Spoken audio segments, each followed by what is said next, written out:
अगर distance x है तो ये डिस्टेंस हो गया r माइनस एक्स। तो नेट फोर्स कितना हो गया 0। तो पहले मैं इन दोनों के बीच में फोर्स ले रहा हूँ 1/4 pi epsilon naught capital Q small q divided by ये दोनों का distance x square that is equals to फिर इन दोनों के बीच में force 1/4 pi epsilon naught small q capital Q divided by r minus of your x whole square. तो ये 1/4 पाई एप्सिलॉन नॉट कैंसिल हो गया 1/4 पाई एप्सिलॉन नॉट कैंसिल पूरे चार्जेस कैंसिल हो गए 1/x square is equal to 1/r minus x square.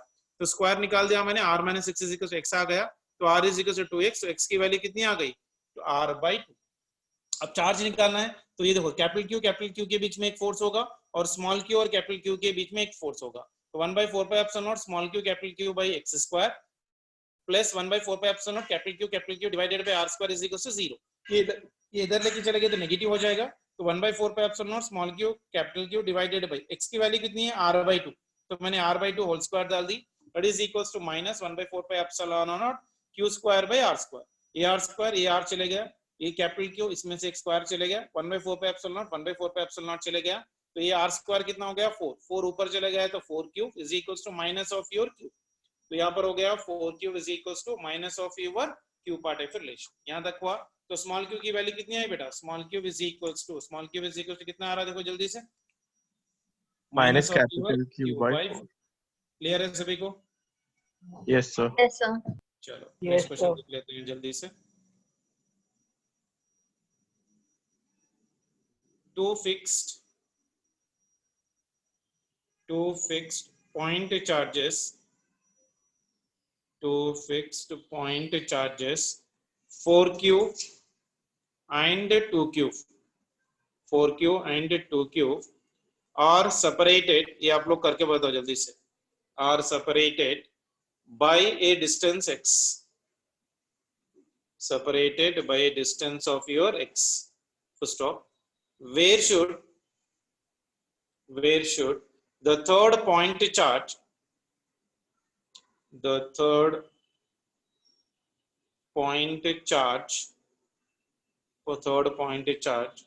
q be placed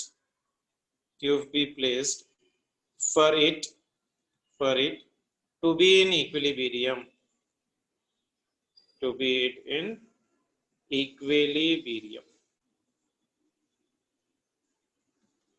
ठीक है। चलो जल्दी से क्वेश्चन देखो।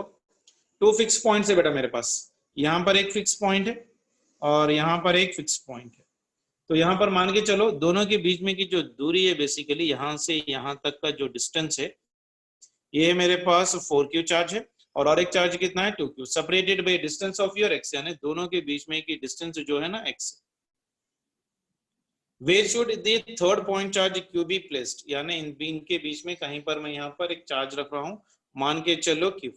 अगर ये मैंने रखा है at a distance of your ये तो ये बन जाएगा x माइनस ऑफ योर ये। क्लियर है? तो जल्दी से बताओ f1 कितना बना बेटा f1 इज इक्वल्स टू इन दोनों के बीच में एक फोर्स लिख रहा हूं मैं 1/4 pi epsilon naught into small q into your 4q divided by इन दोनों की डिस्टेंस कितनी है a स्क्वायर। उसी तरह से अगर मैं force on your q due to 2q लिखूं तो कितना बन जाएगा f2 is equals to 1/4 pi epsilon naught into ये बना कितना मेरे पास बेटा q into 2q divided by x minus of your a का whole square. For equilibrium condition क्या है बेटा for equilibrium f1 must be equal to your f2 part of relation यानी ये हो गया small q this one is 4 times of capital Q divided by 4 pi epsilon naught into a square is equals to this one is q into 2q divided by this one is 4 pi epsilon naught into this one is r minus of sorry r ने x दे रखा है ना sorry तो ये हो गया x minus of your a का whole square. यहाँ पर भी x ही लिया ना या x ही लिया तो इसमें कुछ करते हुए दिखाई दे रहा है क्या देखो एक स्मॉल q चलेगा एक कैपिटल Q चले गया 4 पाई एप्सिलॉन नॉट चले गया 4 पाई एप्सिलॉन नॉट चले जाएगा ये 2 1s और ये 2 2s तो ये हो गया कितना मेरे पास यहाँ पर 2 by over a square is equal to ये कितना बनेगा बेटा 1 by x minus of your a का होल स्क्वायर। ठीक है अगर ये रूट स्क्वायर निकाल दे रहा हूं तो कितना बन जाएगा √2 √2 of your a is equals to 1 by your x minus of your a। तो ये इधर चले जाएगा तो कितना हो जाएगा बेटा, जल्दी से देखो। सो ये हो गया √2 into X minus of your A is equals to your A. अब इसको सिंप्लीफाई कर लो, आंसर आ जाएगा। तो ये हो जाएगा √2 into your X minus √2 into your A is equals to your A. तो √2 into your X is equals to A plus of √2 into your A. इसमें से मैं अगर ये कॉमन ले लूं तो 1 plus of your √2 into your A, ये हो गया √2 इंटू योर एक्स। तो एक्स की वैल्यू मुझे चाहिए कितना, √2 divided by 1 plus √2 into your A. तो ये हो गया मेरा एक्स का वैल्यू। क्लियर है सभी को? तो मैंने क्या लिखा था Yes. Basically, two fixed point charges Yes, for sir. you are separated by distance x, where should the third point charge should be placed from it for it to be in equilibrium? So it should be kept a distance of your how much, x is equals to √2 into a divided by 1 plus √2। Clear है? Condition क्या था equilibrium के लिए था। Equilibrium के लिए condition क्या था बेटा, F net must be equal to 0, net force acting on the system must be equal to 0। 0. Clear है? Yes, sir. चलो वेरी गुड। नेक्स्ट वाला चले जाते हैं, इलेक्ट्रिक फील्ड। इलेक्ट्रिक फील्ड के फॉर्मूलेस बताओ जल्दी से। रिप्रेजेंट कर रहे हैं हम लोग ई बार से, इलेक्ट्रिक फील्ड को रिप्रेजेंट कर रहे हैं हम लोग ई बार से। सो ये हो गया पॉइंट नंबर 1। इलेक्ट्रिक फील्ड में फर्स्ट फॉर्मूला क्या पढ़े थे तो जल्दी से बताओ। F is equals to E into Q। पढ़े थे कि नहीं पढ़े थे? Electric field is equals to ratio of your force पर योर यूनिट चार्ज बोल के पढ़े थे। Yes, sir. दोनों पॉइंट चार्जेस के बीच में फोर्स कितना आ जाएगा। अगर इलेक्ट्रिक फील्ड चाहिए अपने को एक पॉइंट चार्ज के वजह से, I am writing here electric field due to a point charge. Electric field due to a point charge. एक पॉइंट चार्ज के वजह से हम लोग को अगर एक इलेक्ट्रिक फील्ड लिखना है तो क्या बन जाएगा बेटा, electric field E bar is equals to F की वैल्यू कितनी हो जाएगी पॉइंट चार्जेस के बीच में 1/4 pi epsilon naught into capital Q small Q divided by R square divided by A वाला क्यू। ए वाला क्यू एक वाला क्यू कैंसिल हो गया तो इलेक्ट्रिक फील्ड कितना आया पॉइंट चार्ज के लिए 1/4 pi epsilon naught into capital Q divided by R square. ये वाला था सेकंड फॉर्मूला जिसमें हम लोग को याद रखना है इलेक्ट्रिक फील्ड के अंदर। E is equals to 1/4 pi epsilon naught into Q by your R square। उसके बाद third formula, motion of the charge particle, motion of A charged particle, motion of your charged particle in uniform electric field, in uniform electric field, in uniform electric field. मान के चलो अपने पास एक electric field दे रखी है ऐसा, तो एक इलेक्ट्रिक फील्ड जो है ना ऊपर के डायरेक्शन में जा रही है और ये यूनिफॉर्म है। यूनिफॉर्म मतलब क्या बेटा, हर जगह what ever the value I am writing right now, the electric field दोनों के बीच में भी स्पेस कॉमन है, डिस्टेंस भी सेम है और मैग्नीट्यूड भी सेम। ये हो गया इलेक्ट्रिक फील्ड। और हम लोग को मालूम है इलेक्ट्रिक फील्ड अगर ऊपर जा रहा है मतलब यहाँ पर अपने पास पॉजिटिव प्लेट होना चाहिए और यहाँ पर नेगेटिव चार्ज होना चाहिए। अब इसके अंदर मान के चलो मैंने एक पॉइंट चार्ज यहाँ से पॉइंट चार्ज Q जिसका मास m है प्रोजेक्ट किया है विद वेलोसिटी u। तो ये इसमें जैसे ही चले जाएगा तो ये इलेक्ट्रिक फील्ड जो है ना इस पे फोर्स एक्सर्ट करेगा, तो स्ट्रेट जाने के बजाय ऐसा हो लेते हुए ऊपर चले जाएगा, यानी it will make a projectile, it will make a projectile. तो यहाँ पर अगर कहीं पर है मतलब चार्ज पार्टिकल, तो ये हो गया इसका वर्टिकल डिस्प्लेसमेंट और ये हो गया इसका हॉरिजॉन्टल डिस्प्लेसमेंट।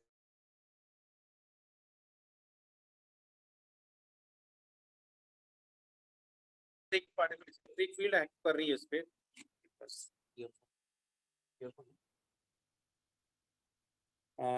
इस पे जो इलेक्ट्रिक फील्ड एग्जर्ट कर रही है बेटा फोर्स एग्जर्ट करने की वजह से चार्ज पार्टिकल क्या होगा थोड़ी थोड़ी देर पे ऊपर चले जा रहा, जैसा पानी के बहाव से कोई बॉडी अपने डायरेक्शन चेंज करेगी ना, उसी तरह से ये चार्ज पार्टिकल एक्चुअली स्ट्रेट में जाना चाहिए था, लेकिन इलेक्ट्रिक फील्ड की वजह से क्या हो रहा है, it is moving in the upward direction, it is exerting the force acting on that point. ये पॉइंट क्लियर है? Yes, sir. पॉइंट क्लियर है? Yes sir. जी। समझ में आया point? Yes, sir. Yes, sir. तो ये अपना पाथ चेंज क्यों कर रहा है, because of the electric field. तो as per the Newton's relation हम लोग को मालूम है F is equals to E into Q, तो एक्सेलरेशन फॉर्मूला हो गया M into your A is equals to E into your Q। तो एक्सेलरेशन आ गया कितना, A bar is equals to E into Q divided by your F, ये हो गया एक्सेलरेशन। यानी acceleration of this charge particle, क्योंकि अपना पाथ चेंज कर रहा है मतलब इसके पास एक्सेलरेशन होना ना बेटा, तो एक्सेलरेशन हो गया ई क्यू बाई और एम। अगर इसके पास एक्सेलरेशन है तो इसके पास वेलोसिटी भी होगी, वेलोसिटी कितनी हो जाएगी, v is equals to u plus of your a t. मान के चलो ये रेस्ट पे से जा रहा था, u इज इक्वल्स टू 0 ले लो, तो यहाँ पर वेलोसिटी थोड़ी देर के बाद यहाँ पर जब जा रही है तो इसकी वेलोसिटी कितनी आ जाएगी, 0 प्लस एक्सेलरेशन हो गया E Q by your M into your T. एक मिनट, ठीक है ना।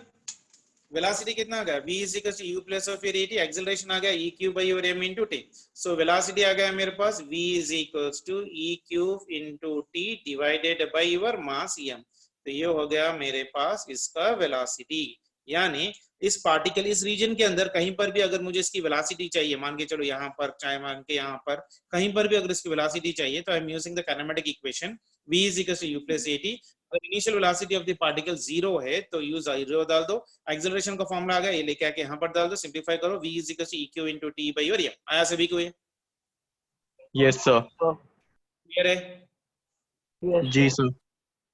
चलो पॉइंट नंबर 3। अब वेलोसिटी आ गया तो क्या मैं इसकी काइनेटिक एनर्जी निकाल सकता हूँ क्या? काइनेटिक एनर्जी क्या हो जाएगा, kinetic energy is equals to your half into Half m mv into square. Your v। तो ये हो गया मेरे पास हाफ इनटू m, वेलोसिटी की जो वैल्यू आई थी E Q into T divided by your M का होल स्क्वायर। यानी ये हो गया मेरे पास हाफ इंटू योर एम, ये हो गया E square Q square T square divided by your M square.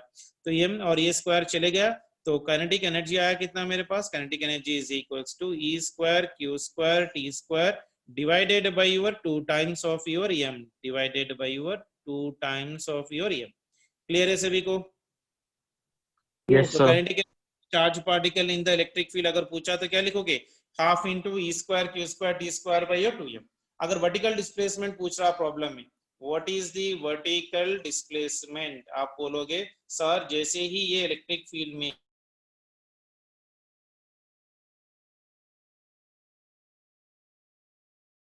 क्या होगा, इसका वर्टिकल डिस्प्लेसमेंट क्या हो जाएगा, what will be the vertical displacement of the charge particle.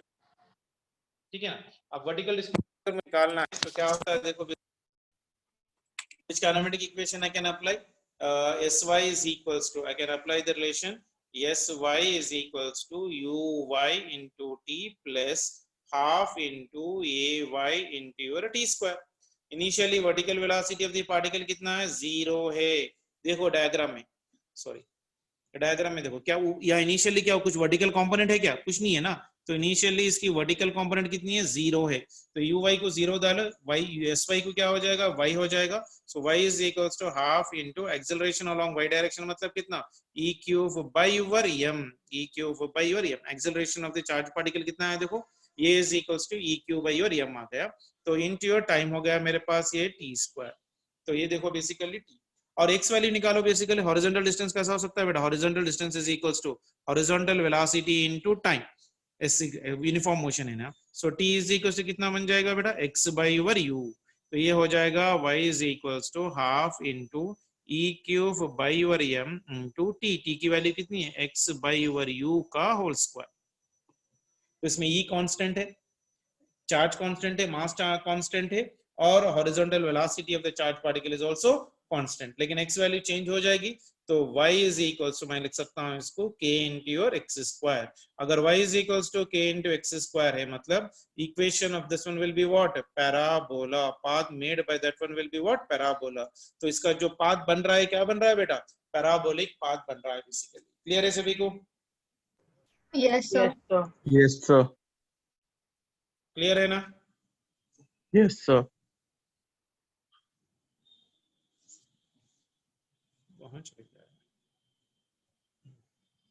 ठीक है, वर्टिकल डिस्प्लेसमेंट भी आ गया, काइनेटिक एनर्जी भी आ गई, वेलोसिटी भी आ गई for the given condition. So I got all the given conditions में से मेरे पास इलेक्ट्रिक फील्ड के गिवन कंडीशंस आ गए, और रिजल्टेंट फोर्स भी है, तो I can calculate the resultant force of the charge particle. मान के चलो कोई चार्ज पार्टिकल्स के इलेक्ट्रिक फील्ड दोनों कुछ एंगल बना रहे हैं, मान के चलो ये E1 है और ये मान के चलो ये E2 है, इन दोनों का रिजल्टेंट जो है ना यहाँ पर बन जाएगा E रिजल्टेंट। इन दोनों के बीच में एंगल थीटा है, रिजल्टेंट जो बना रहा एंगल मान के चलो अल्फा है। So it is similar to the parallelogram law of vector addition. तो ई रिजल्टेंट कितना बनेगा बेटा? E resultant is equals to under root of your, ये बन जाएगा मेरे पास E1 square plus of your E2 square plus 2 times of your E1 E2 into your cos theta. Resultant निकालने के लिए अगर डायरेक्शन निकालना है तो tan alpha is equals to that is nothing but of your E2 into sin theta divided by your E1 plus E2 into your cos theta. याद है ये? याद है sir. Isn't it? So that are the relations you need to remember for the directions part of relations. अगर दो vectors angular certain angle से जा रहे हैं, थोड़े एंगल मिला के चल रहे हैं, then I can calculate the values by using that relation for the given condition. Clear है सभी को? और एक डाइलेक्ट्रिक का भी फॉर्मूला लिखाने के लिए भूल गया था मैंने. बेसिकली डाइलेक्ट्रिक का फॉर्मूला क्या था बेटा? K is equals to epsilon by your epsilon naught. Epsilon naught is nothing but what? Permeability of free space. This one is permittivity of your medium. यानी epsilon is equals to how much for me? K times of your epsilon naught. This is known as of your what? Permeability. Sorry, permittivity. Permittivity of medium. Permittivity of अगर medium लिखना है तो epsilon is equals to how much for me? K into epsilon naught. और K को क्या बोलते हैं हम लोग? Dielectric constant. इसका मैंने डिटेल भी वीडियो बताया था आप लोग को, एक बार गो थ्रू करो, समझ में आ गया तो अच्छी बात है, otherwise you please go through the video, you will get a clarity of that one basic condition. Clear है सभी को? Yes sir. पक्का? Yes sir. और एक नेक्स्ट वाला देखो, इसके अंदर इन वेक्टर फॉर्म अगर हम लोग इलेक्ट्रिक फील्ड को लिख रहे हैं, in vector form electric field को लिख रहे हैं तो E bar is equals to, ये बन जाएगा मेरे पास 1/4 pi into epsilon naught into capital Q divided by R cube into your R bar. Clear है? सॉरी, तो R स्क्वायर में लिखना चाह रहे तो भी लिख सकते, कोई प्रॉब्लम नहीं. R square into R cube ऐसे भी लिख सकते. तो electric field E bar is equal to how much for me? 1/4 pi epsilon naught into R cap. R cap कैसे लिखोगे बेटा? R cap is equals to R bar by mod of your R. ठीक है ना? तो अगर ये value यहाँ पर डाल दो तो क्या सेम इलेक्ट्रिक फील्ड आ जाएगी? इलेक्ट्रिक फील्ड कितनी आएगी बताओ? E bar is equals to, ये हो जाएगा मेरे पास 1/4 pi into epsilon naught into Q by your R square into R cap का वैल्यू कितना है? R bar by mod of R का R वैल्यू हो गया. तो इसमें से ER चले गया तो वापस फिर अपने को क्या आ रहा है? E is equals to, E bar is equals to 1/4 pi epsilon naught into Q by R square ही आ रहा है कि नहीं? वेक्टर में लिखना है तो Q by R square into R cube लिखो. क्लियर है? Yes sir. Yes, sir. If I am drawing the graph between electric field versus 1 by R square, the graph will be a straight line. If I am drawing the graph between electric field versus R square, that will be your rectangular hyperbola. ये समझ में आया ना? ये समझ में आया सभी को? Graph of E versus 1 by R square कभी भी straight line होगा. E by R square will be what? Rectangular hyperbola, because electric field is inversely proportional to R square है ना बेटा? Electric field is inversely proportional to R square, so the graph will be what? Rectangular hyperbola. Is it clear for everyone? Yes sir. Isn't it? So that are the basic formulas we need to remember for the examination. उसके बाद हम लोग ने पढ़े थे electric flux के लिए भी. फ्लक्स का फॉर्मूला बताओ जल्दी से. Electric flux is equals to E bar dot of your A bar, और that is nothing but EA into your cos theta भी पढ़े थे, है कि नहीं? Area is what? A vector quantity. A is nothing but what? A is equals to area, which is a vector quantity. What is the other form of your this one बेटा? अगर मुझे लिखना है तो flux is also equal to charged enclosed by epsilon naught. ये भी लिखे थे ना हम लोग? Flux is also Yes, equal sir. To charged enclosed by epsilon naught. और हम लोग अगर इलेक्ट्रिक फील्ड वेरिएबल है तो we can write flux is also equal to line integral of your E bar into your DA bar. अगर variable condition के लिए भी लिखना है तो we can write for the given condition. Clear है सभी को? Yes sir. चलो, उसके बाद हम लोग डाइपोल भी पढ़े थे. डाइपोल मोमेंट का फॉर्मूला बताओ. P bar is equals to Q into your 2L part पढ़े थे, और Q इंटू 2L. Direction is always from where बेटा? डायरेक्शन इज, बताओ, डायरेक्शन Positive इज to negative. From Negative to negative positive. To positive, very good, negative to positive. और उसका unit है debye, D E B Y E, debye, 1 D by is equals to, sorry, 1 D by is equal to 10 to the 10 by 3 into 10 to the power of minus 30 coulomb meter, or that value is equals to T3.33 into 10 to the power of minus 30 coulomb meter। ये value रफली याद रख लो। Basically what is the unit of your dipole moment, बोले तो क्या बोलोगे, D by is the unit of your electric dipole. उसके बाद हम लोग ने ये भी किया था electric dipole for the axial position के लिए, electric field on axial position और एंड ऑन पोजीशन। ये axial is equals to, formula बताओ जल्दी से बेटा, ये कितना था, 2p by over 4 pi epsilon naught into r cube. इसको कौन सा पोजीशन बोलते हैं बोला था मैंने, end on position. It is also called as what, end on position. What is another one, electric field on your equatorial point. Equatorial point के लिए फॉर्मूला क्या था, it is p by 4 pi epsilon naught into r cube. This one is also called as of your broadside on position, broadside on position। So that will be the relations you need to remember for the given condition। clear है सभी को? Yes, sir. और general formula भी बताया था मैंने electric field के लिए, electric field at any general point, at any general point क्या था बताओ जल्दी से, at any general point electric field क्या था, E of theta is equals to, कल ही बताया था मैंने, P by 4 pi epsilon naught into r cube under root of your 3 into cos square theta plus 1। बताया था कि नहीं? डायरेक्शन कैसा निकालोगे, डायरेक्शन का भी फॉर्मूला बताया था मैंने आप लोग को। डायरेक्शन निकालने के लिए tan alpha is equals to, tan alpha is equals to half into tan of your theta, याद है?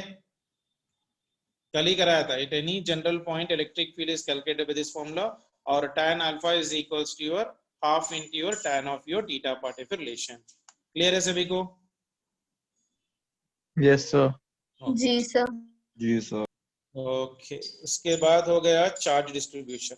अगर कोई बॉडी लीनियर बॉडी है तो चार्ज इस पे कैसे रिप्रेजेंट करेंगे बेटा हम लोग, लैम्बडा से, जिसको हम लोग बोलते हैं linear charge density.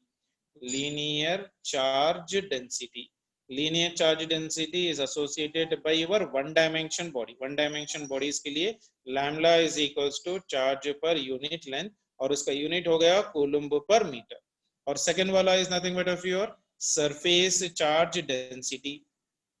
Surface charge density, surface charge density कैसे रिप्रेजेंट करते हैं हम लोग, सिग्मा से, and it is associated with what type of a body बेटा, टू डायमेंशन बॉडीज के लिए। So surface charge density sigma is equals to what, charge by area, charge by area, और that is equals to q by spherical body के लिए pi into r square. So sigma is inversely proportional to your r square. और third one हो गया मेरे पास volume charge density. Volume charge density, volume charge density represented by your rho. इसके लिए formula क्या था, rho is equals to charge per your unit volume, और it is q by 4 by 3 pi into r cube for the spherical body. और इसका unit बता सकता है बेटा कोई, कूलम्ब पर मीटर क्यूब। इसका यूनिट बता सकता है कोई, ये हो गया कूलम्ब पर area is nothing but metre square. Clear है सभी को? Yes, sir. Okay, so that are the basic formulas which you need to remember for the given conditions। clear है सभी को ना बेटा? चलो थोड़े वाले प्रॉब्लम्स कर लेते हैं इस पे इलेक्ट्रिक फील्ड पे, उसके बाद नेक्स्ट पार्ट पे चले जाएंगे। तो ये हो गया फर्स्ट वाला प्रॉब्लम। इसमें देखो मान के चलो मेरे पास एक कोन है, we have got a cone of base radius capital R, base radius हो गया capital R, and height is say for example h, and height h is located in a uniform electric field, in a uniform electric field, in a uniform electric field parallel to its base, parallel to its base, parallel to its base. What is the electric flux, what is the electric flux entering cone, entering cone? ठीक है, question अच्छी तरह से पढ़ो। Basically we have got a cone, cone का तो shape मालूम है ना कैसा होता है basically, this is your cone right now, और ये हो गया इसका बेस, ठीक है, और ये हो गया इसका हाइट, और ये हो गया इसका यहाँ पर रेडियस, तो ये हो गया रेडियस कैपिटल आर, और ये हो गया हाइट h, और इलेक्ट्रिक फील्ड जो है ना इस डायरेक्शन में,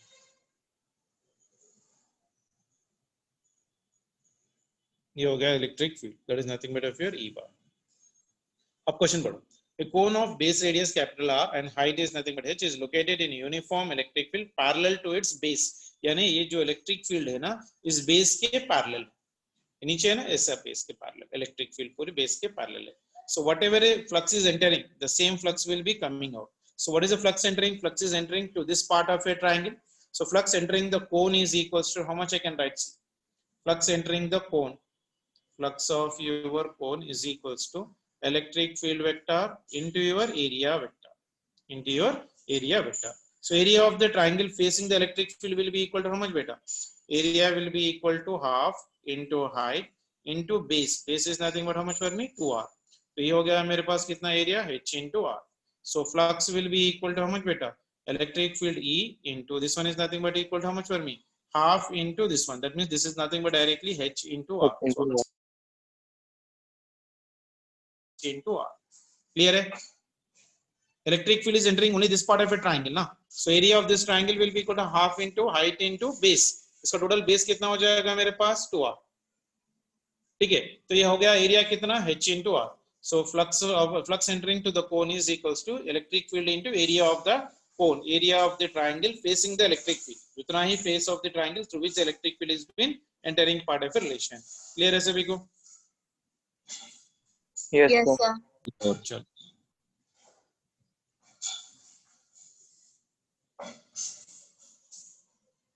नेक्स्ट क्वेश्चन देखो, how much electric flux, how much electric flux will come out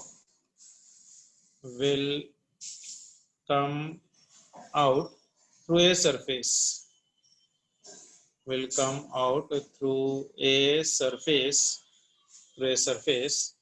dA bar is equals to 10 j cap, 10 j cap kept in an electrostatic field, kept in an electrostatic field, kept in an electrostatic field. E bar is equals to 2 I cap plus 4 j cap plus 7 k cap. बताओ जल्दी से, flux निकालना है बेटा.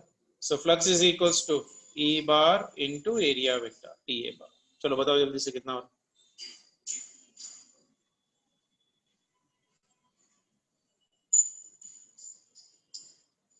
Electric field कितनी है? Electric field is equals to 2 I cap plus 4 J cap plus ये हो गया मेरे पास 7 K cap into dot product of area. Area is nothing but 10 into J cap. अब इसको मल्टीप्लाई करो, I into J 0, J into J 1, K into J 0, तो बचा कितना? 40 आ रहा. 40. Very good, 40 units will be the answer. Clear है सभी को? Yes, sir. Okay.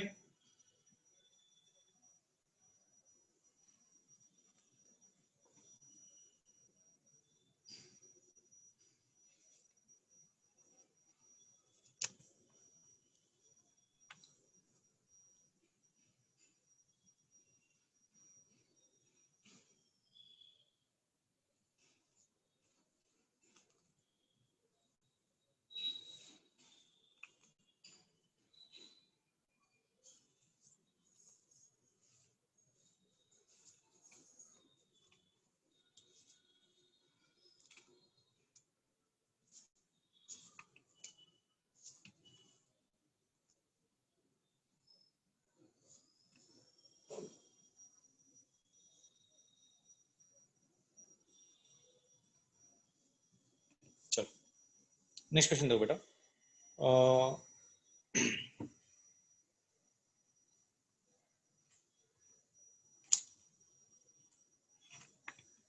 a charged ball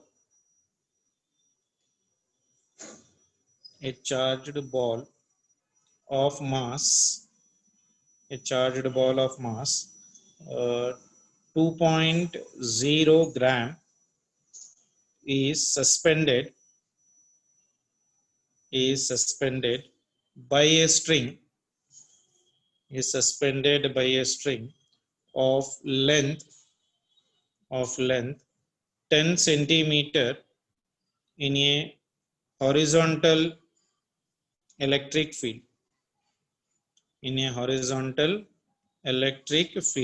of root 3 into 10 to the power of 5 Newton per coulomb.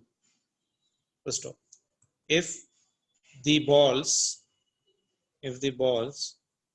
stay at a distance of 5 centimeter from the wall in equilibrium, comma, find the charge on the particle.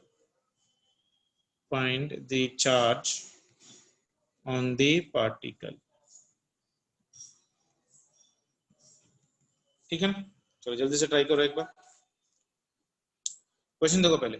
A charged ball of mass 2.0 gram is suspended by a string of length 10 centimeter in a horizontal electric field. एक horizontal electric field इस पे लगाया गया हुआ है such that it is being root 3 into 10 to the power of 5 Newton per coulomb. If the ball stays at a distance of 5 centimeter from the wall of an equilibrium, find the charge on the particle. यानी मान के चलो यहां से कहीं पर से अपना स्ट्रिंग कनेक्टेड है और ये जो है ना यहाँ पर एक वॉल है ऐसा,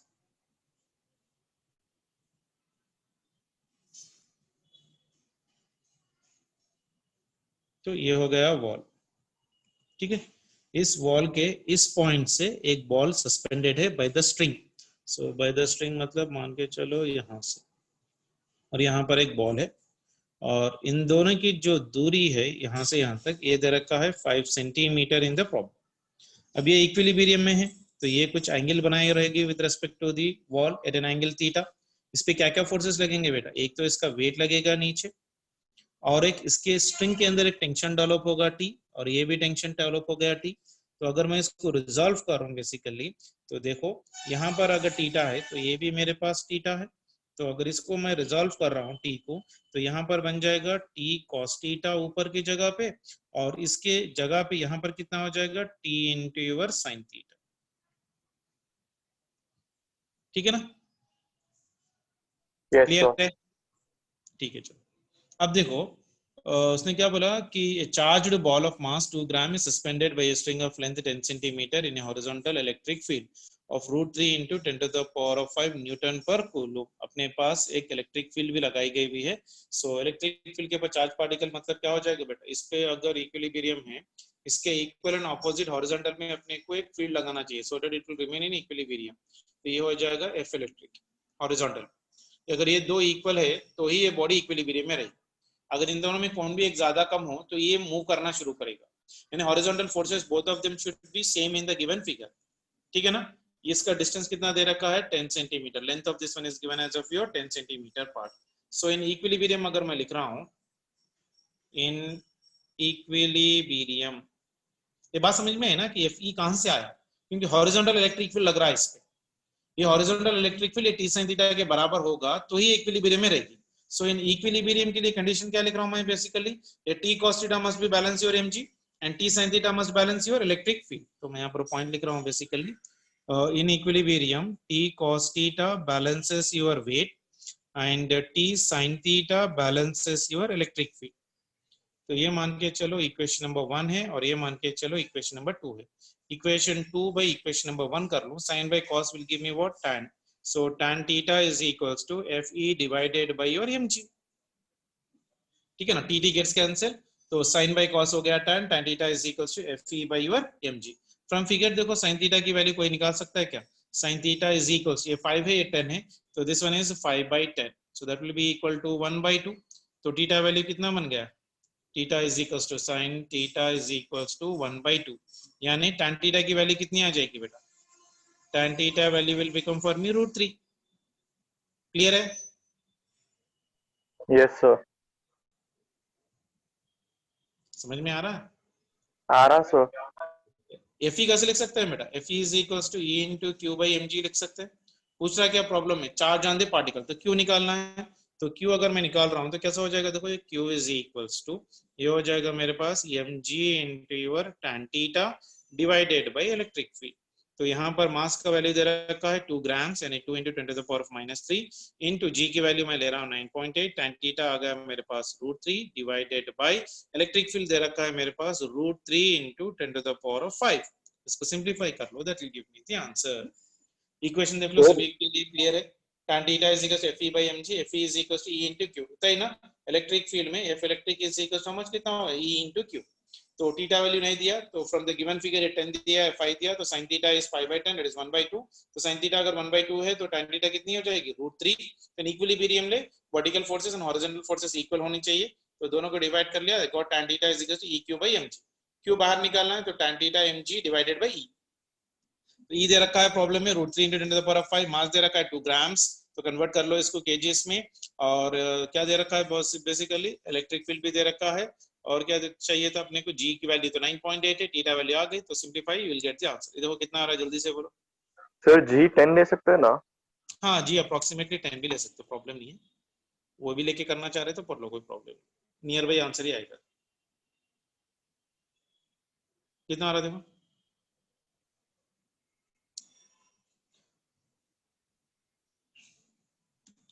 ये √3, ये √3 चले गया, तो ये बना है कितना? 2 इंटू 10⁻³ इंटू 9.8 इंटू 10⁻, ये ऊपर चले जाएगा तो -5। ठीक है, 6 7 8, इसको 10 ही ले लो। 2 इंटू 10 यानी अप्रोक्सीमेटली 9.8 भी कर लो तो कितना आ जाएगा? 9.8 2 जा 298 2 जा कितना आ जाएगा? 19.6 इंटू 10⁻⁻8 कूलम्स। ठीक है, यस सर, क्लियर है? Yes sir.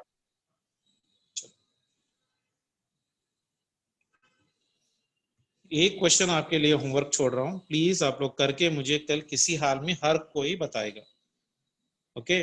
और आज आपको एक असाइनमेंट आ जाएगी, कल से हम लोग ये हफ्ता पूरा इलेक्ट्रोस्टैटिक्स के अब तक जितना पढ़े उस पर हम लोग प्रैक्टिस कर लेंगे।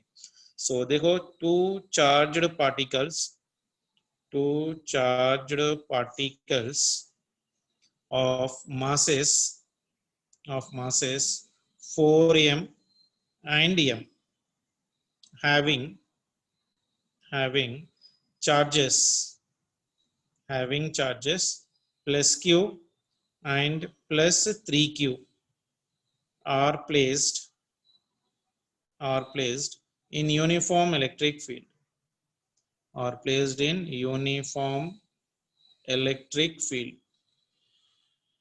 Stop. They are allowed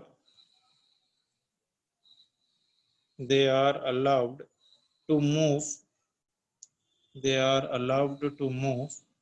for 2 seconds. Stop. Find the ratio of their kinetic energies. करोगे? ट्राई करना। काइनेटिक एनर्जी का फॉर्मूला ऑलरेडी दे रखा है मैंने, आंसर आना चाहिए K2/K1 इज इक्वल्स टू 36। मैं आपको ऑलरेडी आंसर दे चुका हूं, so please make sure that you try to get this much amount of answer. अगर नहीं आ रहा है तो please let me know, in tomorrow section of class हम लोग कर लेंगे। काइनेटिक एनर्जी का फॉर्मूला याद है ना? काइनेटिक एनर्जी का फॉर्मूला लिखा था मैंने आप लोग, इसे पहले ही यस सर। वो ले लेके सिंप्लीफाई कर लो, ठीक है? सर ये क्लास की रिकॉर्डिंग आप यूट्यूब पे डाल रहे हैं? हाँ डाल दे रहा हूँ बेटा। ओके सर, ओके चलो बाय। रिकॉर्ड तो हो रहा है ना? हाँ सर, रिकॉर्ड हो रहा। डाल दे, तुम्हें शाम तक डाल दे। और please try to do this question at any cost, या स्क्रीनशॉट भी ले लो कम से कम इस क्वेश्चन का वहां तक, और प्लीज अपना दिमाग लगा के करने की कोशिश खत्म कर दो उसको, ठीक है। और ये हफ्ता पूरा हम लोग इलेक्ट्रोस्टैटिक्स पर रिवीजन करेंगे, 2020 के भी क्वेश्चंस करेंगे जो नीट में आया, 2019 में, 2018 में, लास्ट 5-6 साल में जो भी electrostatics, Coulomb's law, electric field और पोटेंशियल पे क्वेश्चंस आए, कैसे वाले क्वेश्चंस है वो पूरा हम लोग ये वीक में डिस्कस करेंगे। जैसे अपने को लगता है कि थोड़ा परफेक्ट हो गए, हम लोग को थोड़ा बहुत करने आ रहा है, then will try to go for your current electricity topic, ठीक है। Okay sir. ओके चलो बेटा, और कुछ है requirement you please try to talk me directly. मेरा फोन नंबर भी है आप लोग के पास, अगर आपको समझ में नहीं आ रहा, फिर से एक बार करना है, कोई टॉपिक या एरिया समझ में नहीं आ रहा, please further give me a call. आप लोग रिकॉर्डिंग देखो, वहां को भी समझ में नहीं आया तो प्लीज लेट मी नो कि सर मेरे को ये प्रॉब्लम हो रही, so that I can help you out in the all the better way. I am here to help you out. अगर आप खाली बैठोगे तो कुछ भी यूज नहीं होगा, तो please try to utilize the service. अभी तो फ्री भी हूँ मैं थोड़ा देर, तो इसीलिए जितना भी आप लोग के पास डाउट्स है, please let me know your doubts, I will help you out. अगर कुछ टॉपिक समझ में नहीं आया previously also, you let me know, I'll try to help you out that problem, that part also, ठीक है। Thank you sir. ओके चलो बेटा, बाय। Thank you sir.